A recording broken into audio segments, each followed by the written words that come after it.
Welcome to our channel tech thrust. आज देखेंगे NCERT class 6 का शरीर में गति। आखिर ये चैप्टर दिया क्यों है? शरीर में गति क्या बताता है? शरीर में गति क्या है? जैसे कि शरीर में गति क्या बताता है? हाथ का मुड़ना, मुंडी का घूमना, मूड़ी का घूमना, सर का घूमना, अंगुली कैसे चलता है, आदमी एक स्थान से दूसरे स्थान तक किस तरह से जाता है, जैसे जंतु एक स्थान से दूसरे स्थान से तक किस तरह से जाता है, किसी वस्तु का मोमेंट, किसी वस्तु नहीं किसी जीव का मोमेंट को दर्शाता है शरीर की गति। शरीर की गति जैसे हाथ किस तरह से घूम जाता है, सर किस तरह से घूमता है, पैर किस तरह से घूमता है, श्वास लेते समय कहीं न कहीं शरीर का कुछ मोमेंट होता है, आँख का पुतली का मोमेंट होता है और उंगली का मोमेंट होता है,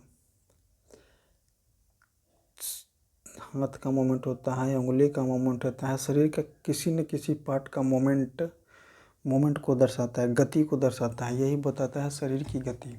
शरीर की गति और मेनली शरीर किस भाग से मुड़ सकता है, कंकाल, शरीर का जो कंकाल है वो किस भाग से मुड़ सकता है, किस भाग से नहीं मुड़ सकता है, ये सब आइए हम देखते हैं।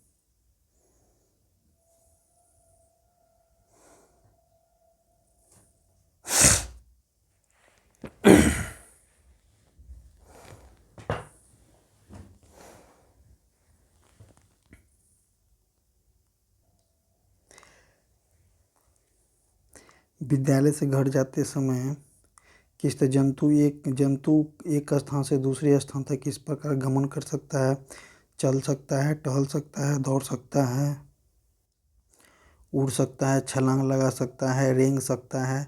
इसी तरह से जंतु का गति दिया हुआ है, जंतु का गति दिया हुआ है। अब देखते हैं मानव शरीर में इसकी गतियाँ क्या हैं। गतियाँ जैसे शरीर में व्यायाम किया जाता है, बहुत सारे गतियाँ हैं, शरीर में व्यायाम किया जाता है। इसी प्रकार आइए देखते हैं हमें किसी न किसी शरीर के पार्ट को घूमने के लिए या मुड़ाव के लिए संधि की आवश्यकता होती है। तो संधि कहते किसे हैं? यह हमारे शरीर के विभिन्न भागों को उसी स्थान से मोड़ अथवा घुमा पाते हैं जहाँ पर दो हिस्से एक दूसरे से जुड़े हों। हमारे शरीर का कोई भाग वहीं से मुड़ पाते हैं या घूम पाते हैं जहाँ से दो हिस्से एक दूसरे से जुड़े हों। जैसे उदाहरण के लिए कोहनी, कंधा, गर्दन, ये अन्य भाग दिए हुए, इन स्थानों को संधि कहते हैं। शरीर के वैसे स्थान जहाँ से दो भाग एक दूसरे से जुड़े हैं, उस भाग को क्या बोलते हैं? संधि कहते हैं, मतलब जोड़ बोला जाता है। यह हमारे शरीर में संधि नहीं होते तो आपके विचार में क्या हमारे लिए किसी भी प्रकार की गति का संभव है? संधि ना हो तो संभव पॉसिबल नहीं है। देखते हैं अपनी उंगली द्वारा अपनी सिरे, चेहरे, गर्दन, नाक, कान, कंधे के पीछे पैर, उंगलियां पदानुसार आप छू स्पर्श कर सकते हैं। क्या आपने ऐसा कभी अनुभव किया है कि अंगुली किसी कठोर वस्तु को दबा सकती है? कठोर संरचनाएं अस्थियां हैं। शरीर में जो कठोर पार्ट है, कठोर संरचना अस्थियां हैं, ये शरीर के अन्य भाग में इसी प्रकार दोहराई है। इतनी सारी अस्थियां, जब अस्थियों को नहीं मोड़ा जा सकता है तब हम अपनी कोहनी को कैसे मोड़ लेते हैं? आइए अब इसके बारे में हम ऊपर में देखते हैं। कंदुक खलिका संधि में हाथ को पूर्णतः गोलाकार घुमाया जा सकता है। जैसे आइए चित्र के द्वारा हम समझते हैं। ये फिगर श्रेणी अस्थि है, कंदुक खलिका संधि है जो गोल आकार का है। कंदुक खलिका संधि द्वारा हाथ को पूर्णतः वृत्ताकार रूप में घुमाया जा सकता है। एक कंदुक खलिका संधि हो गया जो वृत्ताकार वाला हो गया, जांघ की हड्डी हो गया जो कि ऐसे इस तरह से और इस तरह से मूवमेंट करे, मतलब कि गोलाकार मूवमेंट करते रहता है। इससे गोलाकार मूवमेंट करते रहेगा, इसे कंदुक खालिका श्रेणी संधि बोला जाता है। कंदुक खालिका संधि, कंदुक खालिका संधि कहाँ यूज होता है? जांघ की हड्डी में, जांघ के पास में, हाथ को पूर्णतः घुमाने में, जांघ को घुमाने में, ये सब जगह कंदुक खालिका संधि यूज किया जाता है, होता है। धुराही संधि, धुराही संधि क्या है? धुराही संधि, धुराही संधि क्या है? गर्दन तथा सिर को जोड़ने वाली संधि धुराही संधि कहलाती है। गर्दन तथा सिर को जोड़ने वाली संधि धुराही संधि कहलाती है। गर्दन तथा सिर को जोड़ने वाली संधि धुराही संधि कहलाती है। इसके द्वारा सिर को आगे पीछे या दाएं बाएं घुमाया सकते हैं। इन गतियों को करने का प्रयास कीजिए, जैसे यहाँ पे चित्र में दिखाया गया। धुराही संधि, धुराही संधि कहाँ है? ऊपर में है। इसके द्वारा गर्दन और सिर को घुमाया जा सकता है। गर्दन और सिर को किसके द्वारा घुमाया जा सकता है? धुराही संधि के द्वारा। अब आइए देखते हैं क्या हिंज संधि। हिंज संधि क्या है? हिंज संधि वह है जो एक पार्ट फिक्स होता है और एक पार्ट फ्री होता है, जैसे दरवाजा। हिंज संधि वही है जो एक पार्ट फिक्स होता है और एक पार्ट फ्री होता है, जैसे दरवाजा को बोल सकते हैं। जैसे हाथ के कोहनी एक पार्ट जुड़ा रहता है और एक पार्ट फ्री होता है, वही हिंज संधि हो गया। घुटने की संधि हाथ में लगा रहता है, सब क्या है? हिंज संधि के अंतर्गत आते हैं।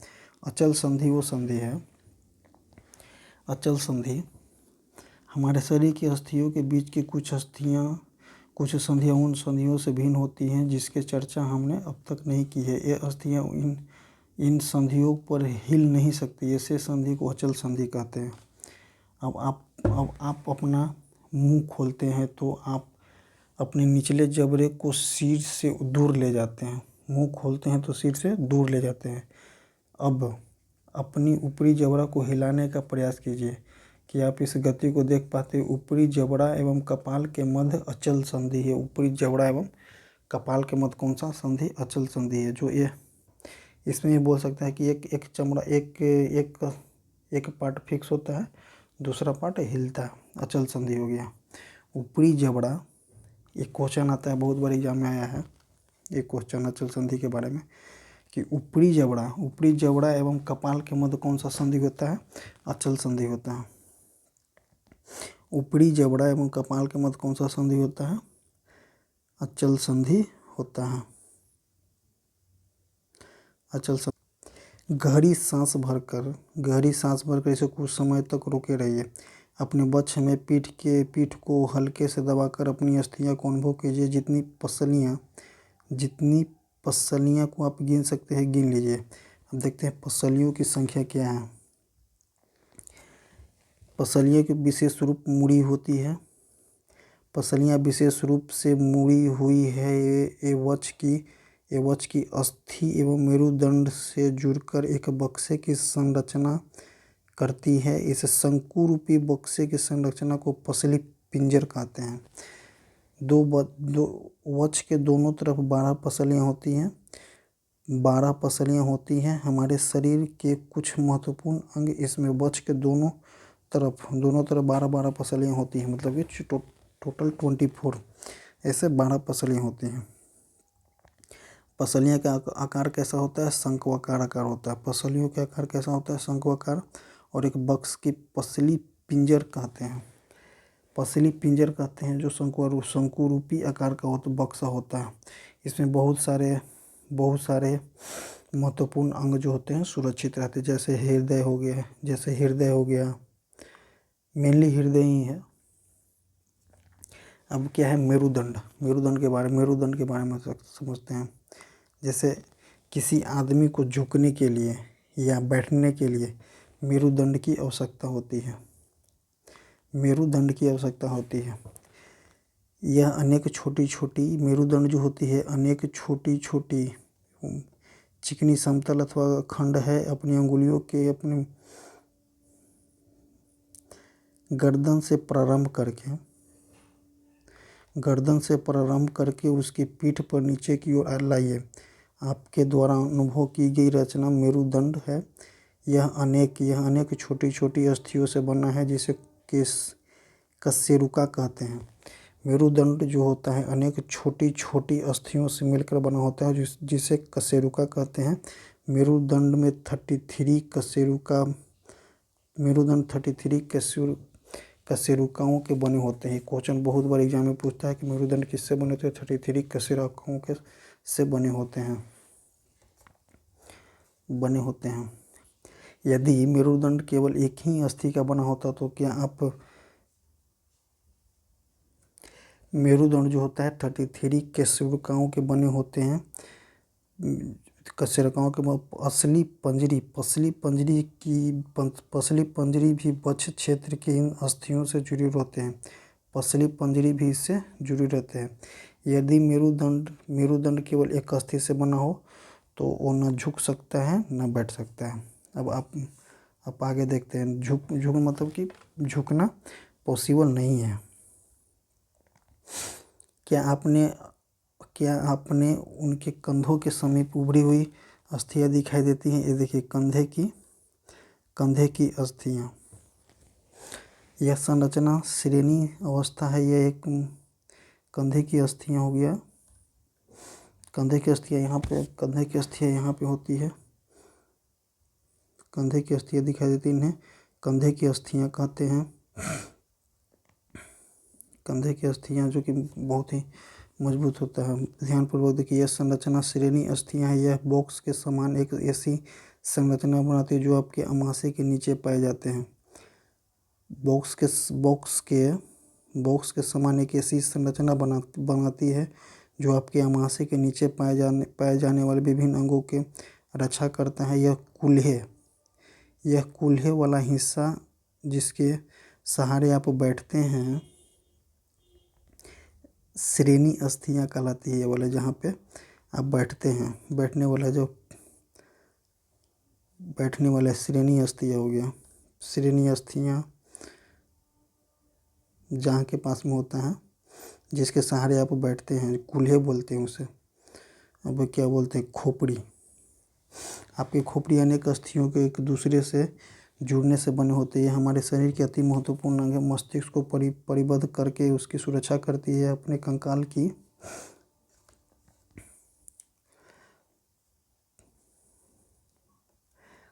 की बहुत सी अस्थियों एवं संधियों के बारे में चर्चा की। कंकाल के कुछ अतिरिक्त अंग भी हैं जो हड्डियों जितना कठोर नहीं होते हैं। कंकाल के कुछ महत्वपूर्ण अंग हैं जो हड्डियों जितना कठोर नहीं होते हैं। उन्हें मोड़ा जा सकता है। उसे क्या बोलते हैं, उपास्थि बोलते हैं। कंकाल के कुछ अतिरिक्त अंग भी हैं जो हड्डियों जितना कठोर नहीं होते हैं और जिन्हें मोड़ा जा सकता है उसे क्या बोलते हैं, उपास्थि बोलते हैं। उपास्थि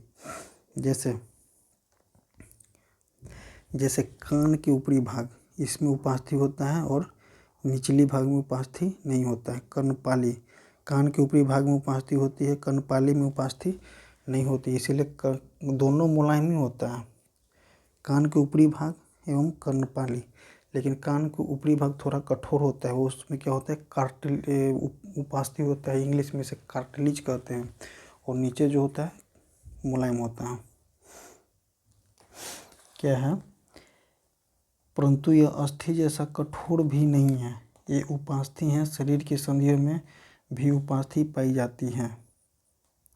हमने देखा है कि मानव कंकाल अनेक अस्थियों एवं संधियों की उपास्थियों से मिलकर बना होता है। मानव कंकाल अनेक अस्थियों के संधियों एवं उपास्थियों से मिलकर बना होता है। आप उनमें से बहुत को देखते होंगे कि मोड़ सकते हैं तथा गति दे सकते हैं। उसे मोड़ भी सकते हैं, गति भी दे सकते हैं। अब पेशी किसे बोलते हैं, पेशी। क्या आप ऊपरी भुजा में कुछ परिवर्तन अनुभव करते हैं। दूसरी हाथ से इसे छू कर देखिए। क्या आपको कोई उभरा हुआ भाग दिखाई देता है। इसे पेशी कहते हैं। पेशी संकुचित होने के कारण पेशियां उभर जाती हैं।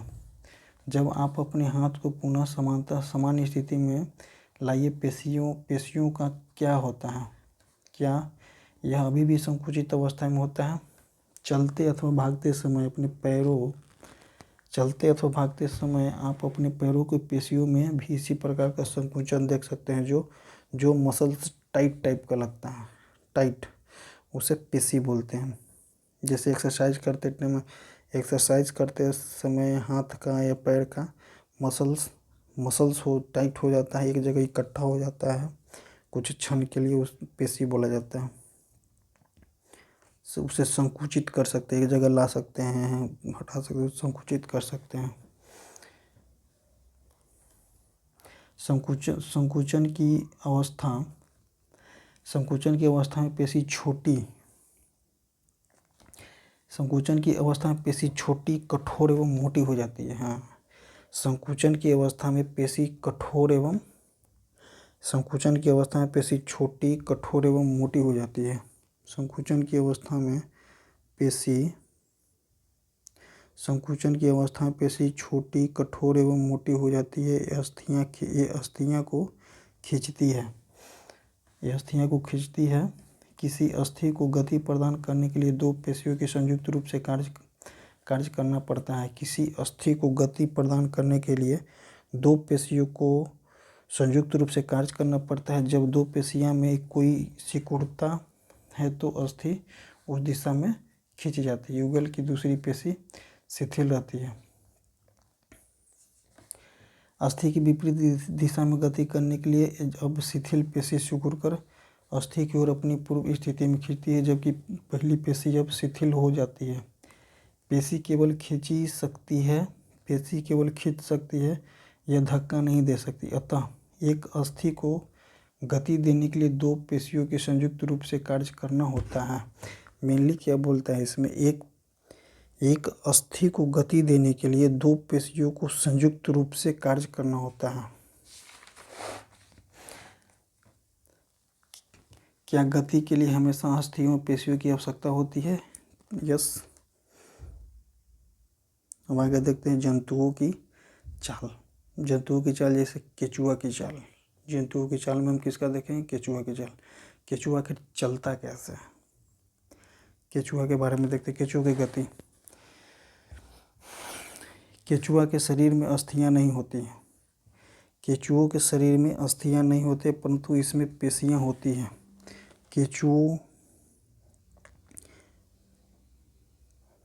केचुआ का शरीर एक सिरे को दूसरे सिरे से सटा कर रखे अनेक छल्लों को। केचुआ के शरीर में अस्थियां नहीं होती, परंतु उसमें पेशियां होती है। इसके शरीर के घटने और बढ़ने में सहायता करती हैं। चलने के दौरान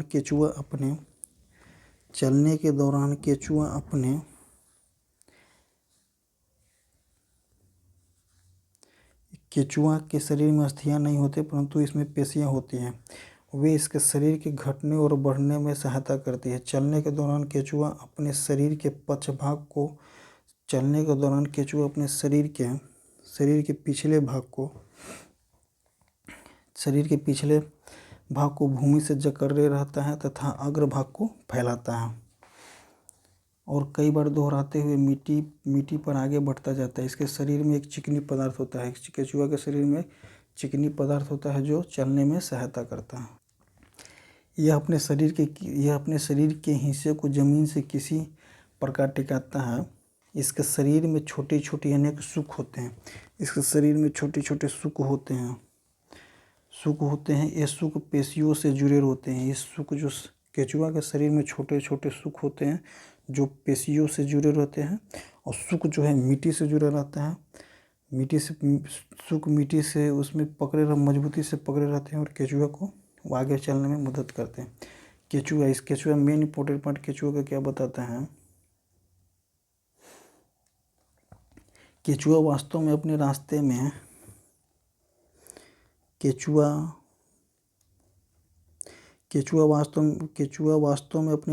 आने वाले मिट्टी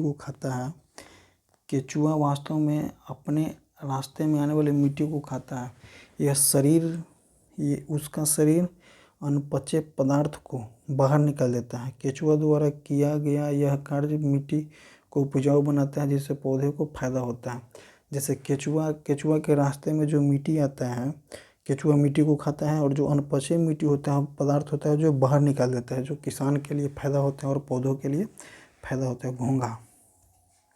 घोंघा होता है क्या? घोंघा भी जिस तरह से केंचुआ चलता है, घोंघा उसी तरह से चलता है। देखते हैं तिलचट्टा के बारे में। घोंघा का भी सेम होता है। केंचुआ का ऊपरी भाग के कैल्शियम कार्बोनेट का बना होता है। कवच के बाह्य कंकाल से होता है, परंतु ये अस्थियां का बना नहीं होते हैं। यह कवच एकल एकक होता है और घोंघा को चलने में सहायता नहीं करता है। यह घोंघे के साथ खींचता रहता है। घोंघा को कांच की पट्टिका पर रखकर उसका परीक्षण कीजिए। कवच का छेद खुलने पर आसानी से उसकी एक मोटी मांसल संरचना शरीर के बाहर दिखाई देता है। जैसे ये है, ये वाला जो है, ये वाला बाहर निकलने पर मोटी मांसल संरचना दिखाई देता है। मोटी मांस संरचना उसका पाद और दृढ़ पेशियों को बना होता है। ये अब सावधानीपूर्वक कांच की प्लेट पर एक थोड़ा सा झुकी और इसके लहरदार गति को दिखाई देती है। एक घोंघा की गति केंचुआ की गति से तीव्र है और धीमी। मेल क्या होता है? इसको चलने के लिए ये जो कैल्शियम कार्बोनेट का परत है, बारीक खोखला कंकाल है, इससे बाहर निकलता है और ये निकलता है। केंचुआ से इसकी स्पीड जो होती है ज़्यादा होती है घोंघा का। अब क्या बोलते हैं? तिलचट्टा के बारे में। तिलचट्टा उड़ भी सकता है, चल भी सकता है। तिलचट्टा में 3 जोड़ी पैर होते हैं। सबसे मेन क्वेश्चन क्या पूछता है? अगर इस तिलचट्टा के बारे में क्वेश्चन पूछेगा तो क्या पूछेगा? तिलचट्टा में 3 जोड़ी पैर हो सकते हैं। ये उड़ भी सकते हैं, चल भी सकते हैं, दीवार पर भी चल सकते हैं। इसका बाह्य कंकाल विभिन्न एककों के परस्पर संधियों से बना होता है, जिसकी गति करना संभव हो जाती है। तिलचट्टा में 3 जोड़ी पैर होते हैं। तिलचट्टा में 3 जोड़ी पैर होते हैं। पक्षी किस तरह से होता है? जिस तरह से वायुयान पक्षी की हड्डी जो होता है खोखला होता है। पक्षी की हड्डी जो होता है उसके अस्थियों में वायु होती है, प्रकोष्ठ होती है, जिसके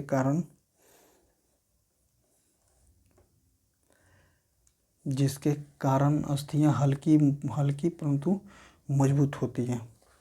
पक्षपाद जो होती है उसकी पक्षपाद पिछली पैर की अस्थियां चलने एवं बैठने के लिए अनुकूलित होती है। अग्रपाद की अस्थियां रूपांतरित होकर पक्षी के पंख बनाती हैं। कंधे की अस्थियां मजबूत होती है और वक्ष की अस्थियां उड़ने और पेशियों को जकड़ कर रखने में विशेष रूपांतरित देता है तथा पंखों को ऊपर नीचे करने में सहायक होता है। पंखों को ऊपर नीचे करने में सहायक होता है और पक्षी उड़ने लगता है। अब देखेंगे मछली क्या होता है? इसका शरीर होता है धारा रेखीय प्रभाव। इसका अगला भाग नुकीला होता है। मछली का अगला भाग क्या होता है? नुकीला होता है। और ये चलता कैसे?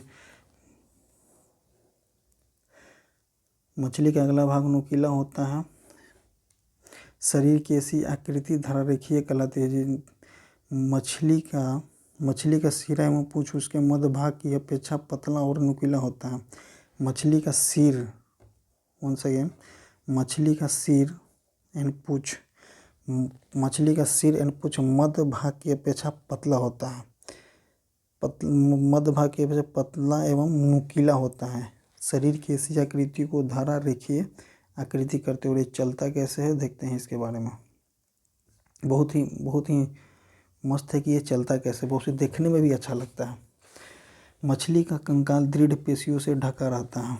मछली का कंकाल जो है दृढ़ पेशियों से ढका रहता है। तैरने की प्रक्रिया में शरीर का मछली किधर गया?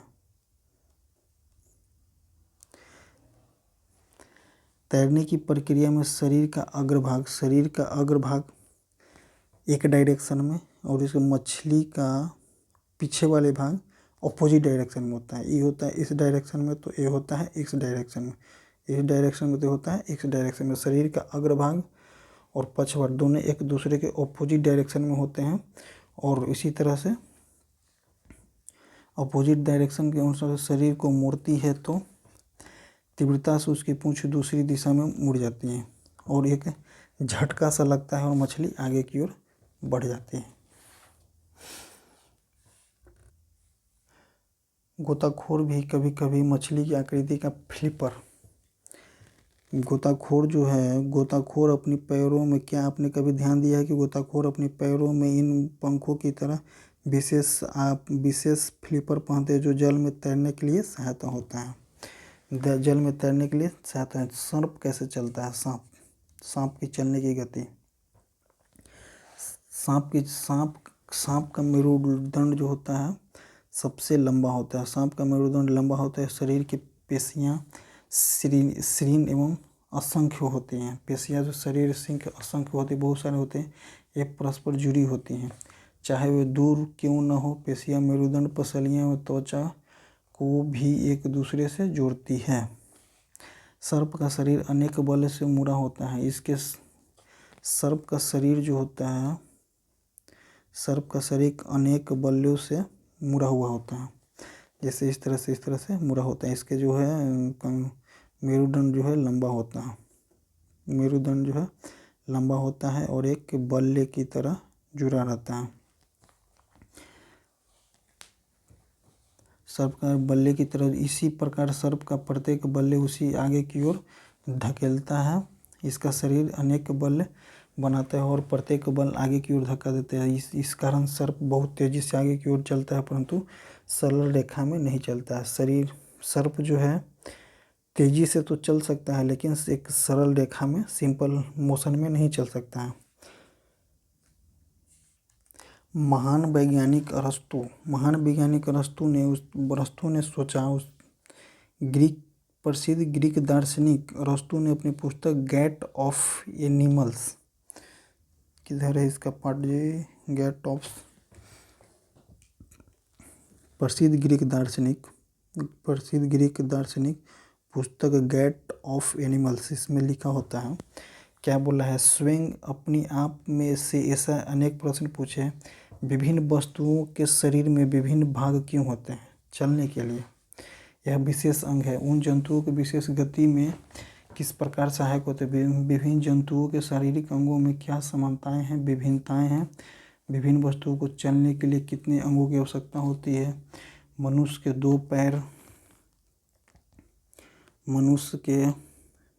दो पैर तथा गाय और भैंस के 4 पैर बहुत से हैं। जैसे जो जंतु संपादी होते हैं, क्यों हमारे पैर के मुड़ने का ढंग हमारे हाथ की तुलना में अलग होती है? इतने अधिक प्रश्न संभवतः अपने क्रियाकलापों द्वारा हमने पूछे गए प्रश्नों को खोजने का प्रयास कीजिए।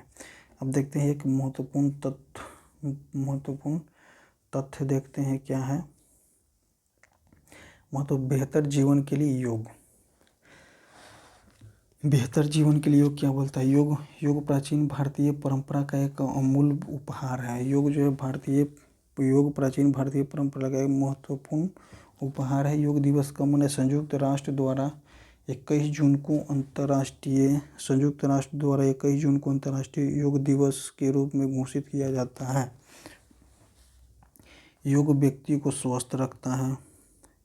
यह मेरुदंड को सीधा रखने में मदद करता है, जिससे आप सीधे बैठ सकते हैं, झुक कर नहीं। योग की कई मुद्राएं होती है। योग के बहुत सारे आसन होते हैं, मुद्राएं होती है, जिससे आप स्वयं का वजन उठाते हैं, जिससे अस्थियां मजबूत होती है और ऑस्टियोपोरोसिस से बचती है। जैसे अस्थियां मजबूत हो जाती हो तो कमज़ोर होने से बचेगी। यह जोड़ों के दर्द को कम करने में सहायता करता है। जो अधिकतर बुजुर्ग लोगों को देखा जाता है कि उसके शरीर की सभी मांसपेशियां सक्रिय रहती है, अपने हृदय भी स्वस्थ रहते हैं, जिससे वो अधिक दक्ष कार्य कर सकते हैं। कुछ योग वैसा है, कुछ योग आसन ऐसा है जिसके प्रशिक्षित व्यक्ति की देखरेख में ही किया जाना चाहिए। ये योग दिवस कब मनाया जाता है? 21 जून को यूनाइटेड नेशन द्वारा योग दिवस मनाया जाता है। आगे देखते हैं कुछ प्रमुख वर्ड देखते हैं क्या क्या बोला गया है।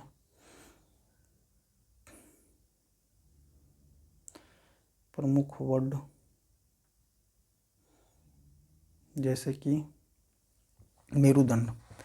मेरुदंड क्या है? अनेक छोटी छोटी 33 केशिकाएं से बने होते हैं जो शरीर के पीछे भाग होते हैं। पेशी क्या है? पेशी संकुचित भी होता है। एक अस्थि को चलने के लिए 2 या 2 से अधिक पेशियों की आवश्यकता होती है। पेशी मजबूत भी हो सकता है, कठोर भी हो सकता है, आसान भी हो सकता है। इस तरह से अपना भाषा में बोल सकते हैं। कंदुक खलिका क्या है? जैसे हाथ को गोलाकार घुमाना, जांघ को घुमाना कंदुक खलिका के द्वारा, कंदुक खलिका संधि के द्वारा होता है। क्वेश्चन बहुत बार पूछेगा एग्जाम में, कंदुक खलिका। बाह कंकाल तो आप समझ गए ही होंगे। शुक किस में होता है? शुक जो होता है केचुआ में एक बाल की आकृति का होता है। केचुआ में जो मिट्टी से और केचुआ के पेशियों से जकड़ कर रखता है, जो चलने में मदद करता है। श्रेणी अस्थियाँ कहाँ होती है? बैठने वाले पार्ट में होती है श्रेणी अस्थियाँ, जो एक बॉक्स की आकृति होती है, जिसे कुल्हे वाला हिस्सा को बोला जाता है। उपास्थि क्या होता है? कान के ऊपरी भाग जो हल्का कठोर होता है, मुलायम भी होता है। न ज़्यादा कठोर होता है, न ज़्यादा मुलायम होता है, उपास्थि कहलाता है। धुराग्री संधि क्या होता है? गर्दन और सिरे के बीच के संधि को क्या जो गर्दन और सिरे से जुड़ा रहता है उसे क्या कहते हैं? धुराग्री संधि। गुहिका। पसली पंजरी होता है जो 12 जोड़ी होता है। अचल संधि ये फिक्स। ये अचल संधि क्या है? जैसे ऊपरी जबड़ा और ऊपरी जबड़ा फिक्स है और निचली जबड़ा मोमेंट में, अचल संधि के अंतर्गत आता है। जैसे सिर और जबड़ा अचल संधि के अंतर्गत आता है। कंधे की अस्थियाँ। जंतुओं की चाल भिन्न भिन्न होते हैं। कंकाल मानव का एक प्योर कंकाल होता है जिसमें सिर्फ अस्थियाँ दिखाया गया है। अस्थियाँ को दिखाया जैसे कंकाल होता है। हिंज क्या है? हिंज जो होता है हाथ में, पैर में, जो एक भाग ज्वाइंट होता है और दूसरा भाग फ्री होता है। हिंज संधि कहलाता है। धारा रेखीय। मछली का चाल धारा रेखीय होता है। मछली का सिरा और पूंछ एक दूसरे के अपोजिट डायरेक्शन में होता है और मछली का अग्र भाग, पक्ष भाग मध्य भाग की अपेक्षा पतला और नुकीला होता है, जिससे चलने में उसे आसानी होता है, आगे की ओर बढ़ने में आसानी होता है। सो आज हमने देखा क्या? आज हमने देखा शरीर की गति। आज हमने देखा शरीर की गति। आज हमने देखा क्या? शरीर की गति। अब आगे वाले चैप्टर में हम देखेंगे क्या? शरीर की गति देखें। एनसीईआरटी के क्लास 6 का पार्ट है। आई होप आपको समझ में आएगा। थोड़ा सा ये चैप्टर जो है थोड़ा सा समझने में और लगा।